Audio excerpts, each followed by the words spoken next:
All right, I thought I'd put together a quick video, maybe not too quick, on the Doctor Who Pinball game. This is a pretty complicated board. There's a lot of things going on here. Now you can just fire it up and play, but there's lots of neat things on the board that if you want to score well, you will reward skillful play, let's just say that. Which I don't have much in the way of skillful play. I did manage to get number 2 on the board here, but you go online, there's people racking up literally 1 billion points. So I'm very much a novice at this. One of the key things with the game, first of all, is you've got the first 7 doctors up there. And before you even launch the ball, you'll use the flippers to select a doctor. And each one of the doctors affects gameplay in a different way.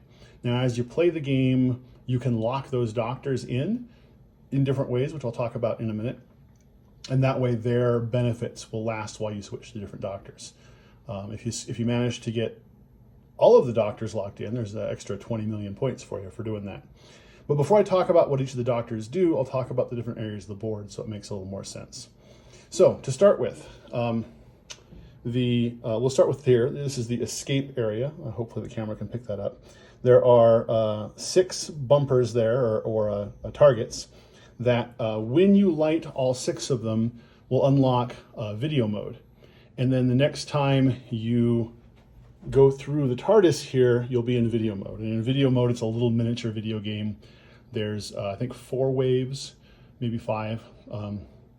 And you have the Doctor running away from a Dalek on the little screen up there. And you'll use one button for the flippers to jump over small items, and both buttons to jump over large items. And if you can make it back to the TARDIS, you get a bunch of points. And the next time you go through the video, you'll be on the next wave, and the next wave, and the next wave. And each one of those waves will lock in one of the doctors. So that's one way of getting the doctors in. Second, there is loops you can do to spell out WHO. There's a W here, which will go through this little ramp. You get little pictures of the Who-mobile there. H is over here, which goes up and comes back. And then the side flipper here, you can hit it and go up to the O. Now what's key here is every time you do this loop around this, what they call it, the cliffhanger, it does a multiplier to where it multiplies your score for everything on the board. And so typically it'll be 1, 1.5, 2, 2.5, 3, 3.5, 4, up to a quad multiplier. After that, every time you do the loop, you'll gain 1 million points. Now there's other things you can do. If you get 10 of those, then it unlocks a sonic boom that you can do with the WHO, but I haven't managed to do that yet. I'm not good enough to accurately hit the loop more than 2 or 3 times.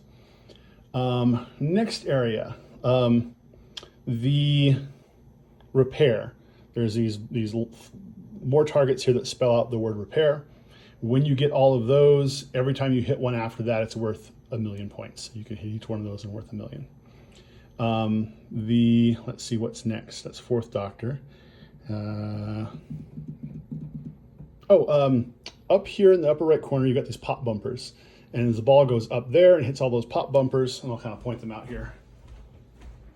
As it hits these pop bumpers, you're building up a multiplier for what they call a transmat beam. And then there's a little target right here for the transmat. When you get enough points here, it'll unlock the transmat. You hit the transmat, and that will lock whichever doctor you currently have. And then lastly, probably not lastly, but there's this center thing, this time expander. This is really one of the coolest things about this game. So when you hit the center button, it unlocks the ball locks. So the next time you hit a ball into Ace's side or the Doctor's side, it will lock a ball into one of those 2 places. When both of those are locked, it goes up a level. And then it exposes a series of 5 little optical targets. You have to hit each one of those 3 times, and that'll raise it up 1 more level.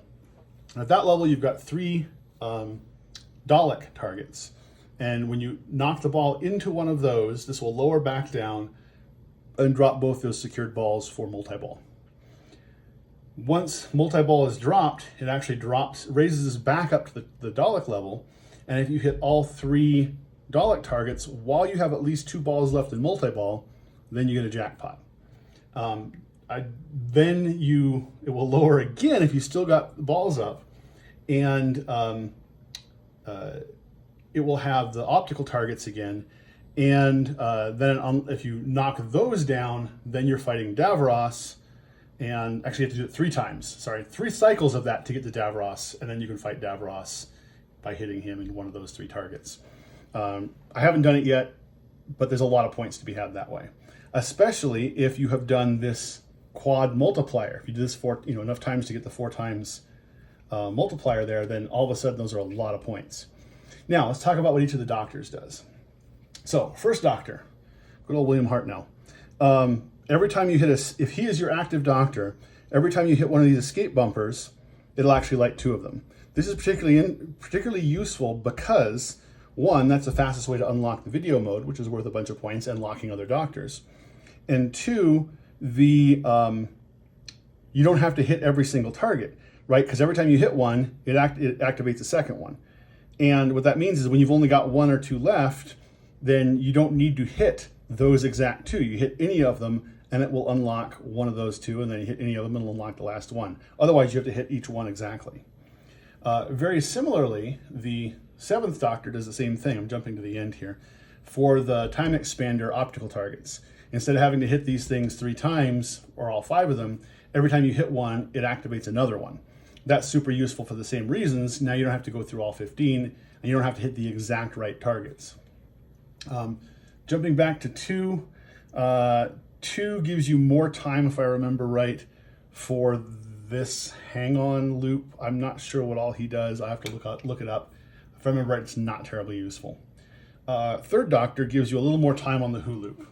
What that means is when you light the W by doing this ramp here, then the H lights up and the O lights up, and you have it or flashing, and you have a limited amount of time to do those 2 circles.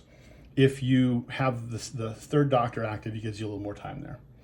4th Doctor, with the repair targets, very similar to the escape targets. Every time you hit one of those, it lights a second one. So it just kind of means that you don't have to hit every exact one. 5th Doctor increases the multiplier, the points you get off of the pop bumpers here for the transmat beam. So remember I said once that builds up, you can hit this target to lock a doctor. This makes that happen faster. Also, the points you get from those bumpers is added to your end of ball score. That said, it's never that many points compared to everything else, so not something that I typically target. 6th Doctor is super useful because what it does is it doubles the multiplier here essentially. So instead of having to go through 1, 1.5, 2, 2.5, 3, it'll go 2, and then it'll go to 4. So essentially you have to do this thing 3 times instead of 6 because you get a credit for each 1 extra if you got the 6th Doctor. And then as I mentioned, the 7th Doctor is for the extra targets on the time expander. So that's a whole lot of stuff going on. There's all kinds of strategies. Do you do the multipliers first? Well, if you're good enough to do multiple loops, sure. Do you activate the escapes first so that you can lock in a bunch of doctors to get a bunch of points from locking in the doctors and the advantages they give you? Do you just go for the multiball quickly? All those are valid. Oh, one more thing about multiball I should mention is when you sort of fail multiball, you have a limited amount of time to lock 2 balls again to continue essentially where you left off. If you don't, then the whole thing resets back to 0. All right, so with that said, I'm going to stop this video, and I'll do another one of gameplay so you can see it in action.